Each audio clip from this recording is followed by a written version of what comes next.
people. I mean, just think how horrible they are. Yeah, but we dealt with the Chinese communists and the Soviet communists, and there was a time, you know, that our own government worked with Saddam Hussein and Osama bin Laden, and all of a sudden it's reversed. That to me is the most annoying thing, how they can take American taxpayers' money and support these thugs, then turn around and make a world war out of trying to kill them.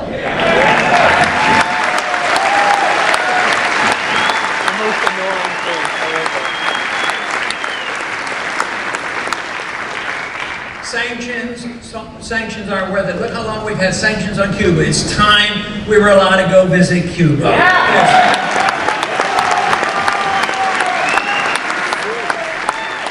It would make my rice farmers very happy in Texas. They could sell rice to Cuba once again. They haven't been allowed to do it for 40-some years. No, trade is much better. Korea was started when I was in high school, and we're still there. But it wasn't a war. It was a police action. But lots of people die, and a lot of money is wasted, and it's perpetuated, and it doesn't come up with good results. So there is room in this revolution that is occurring that we make it clear that when we have our say, we're going to have a different foreign policy, and one that will protect America's liberties as well as our safety.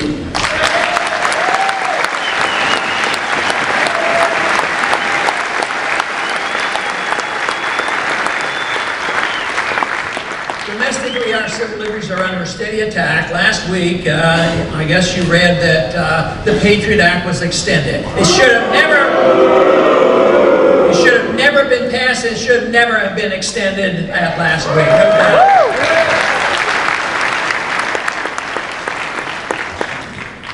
But there are certain things that we have done even before the influence of the wars overseas and the so-called terrorist attack. The thing is, the other war that's been going on for a long time, which has been a terrible war against our liberties, always well-intended, because the government is the only one that knows what is best for you, what you should put in your mouth and put in your lungs. This war on drugs has been a disaster.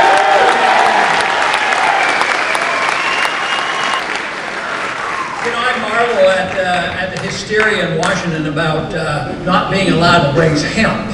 It really fascinates me. Oh, well, we made that illegal when we went after those people who were smoking marijuana, so we had to throw in the hemp as well. But, you know, legalizing hemp, I have a bill on that. I can't get anybody to pay any attention to it. And it's, you know, unbelievable. That happens. Not too long ago, a couple of years ago, somebody asked me to introduce a bill that would make sure that you could have ready access to raw milk. And I thought, well, who would really care about that, because I wasn't drinking raw milk. But I said, no, I'll introduce the bill. What the heck? Why shouldn't you have freedom of choice? You should have a right to drink raw milk.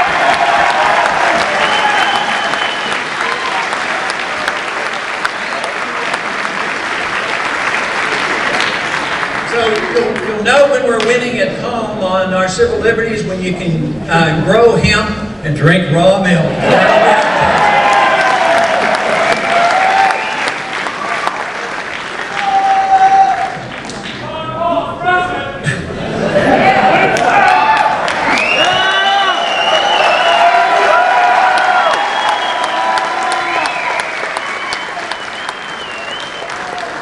Well, I better talk to you about the economy.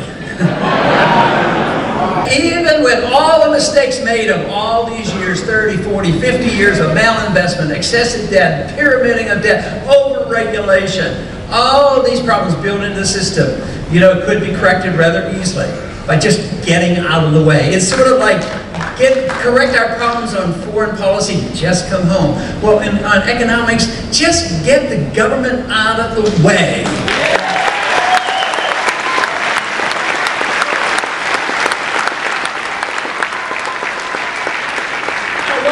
Of what we could have done a couple years ago when the crisis hit was to, instead of taking any more money from the people or printing more money or borrowing more money and doing the same thing that caused the problem, what we could have done was just get rid of the income tax, let you keep everything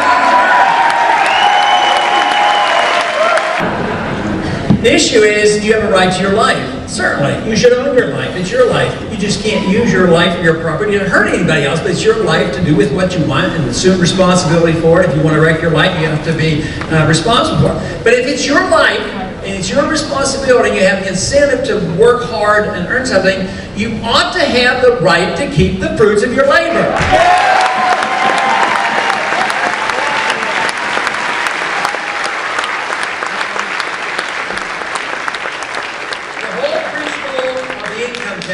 Has been designed to make sure that you know the government owns you.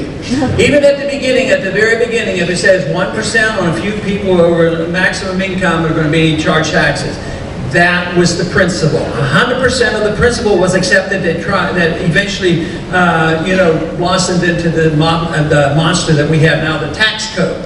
But this means that the government owns you, owns what you earn, and permits you to keep a certain percentage.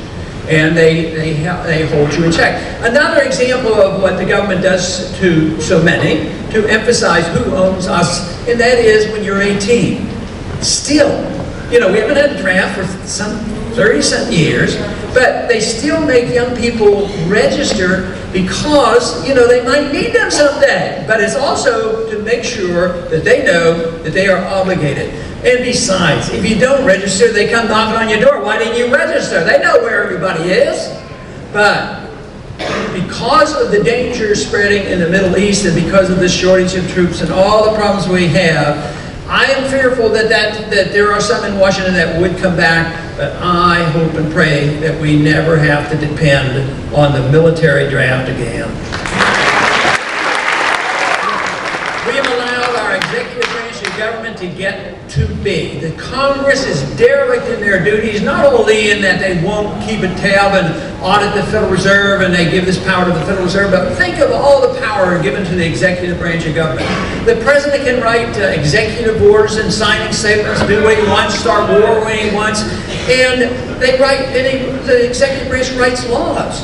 And they shouldn't be allowed to write law. The Congress is supposed to write law. Whose fault is that? Presidents take the power when it's left out there or granted by the Congress, but it's the Congress's fault.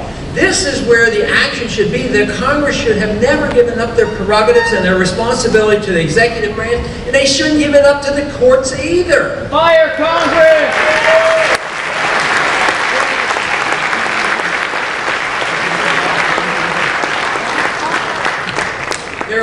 There's an easy provision in the Constitution that easily could bring in the courts, and that is take away their jurisdiction. It's a vehicle that is available with a majority vote. You don't have to amend the Constitution and just say, look, if you have certain laws in this state and we pass a law and they cannot even hear the cases. But the whole issue of what the states might do and the individuals might do is going to be a continued issue. And I think what we should do when the liberals sometimes annoy me. Ever annoy you? And they get on TV and they mock people now who would talk about nullification or interposition or oath keepers. Now, why should they be scared about somebody saying, well, I'm going to obey my oath of office, or I'm going to obey my oath and I'm in law enforcement? I mean, why should they be so frightened? It's because they think they'll be used to enforce or prohibit things that they don't like or like. They don't like what the issue is. But why shouldn't they be just as interested? There was a time when they used interposition and nullification when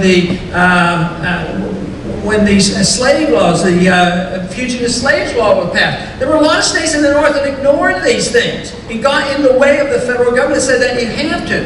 What about during the civil rights marches? When you want somebody in the police force that wouldn't shoot their neighbors and friends or neighbors in the community because they're marching against an illegal, unconstitutional law of segregation, but we should use that against them.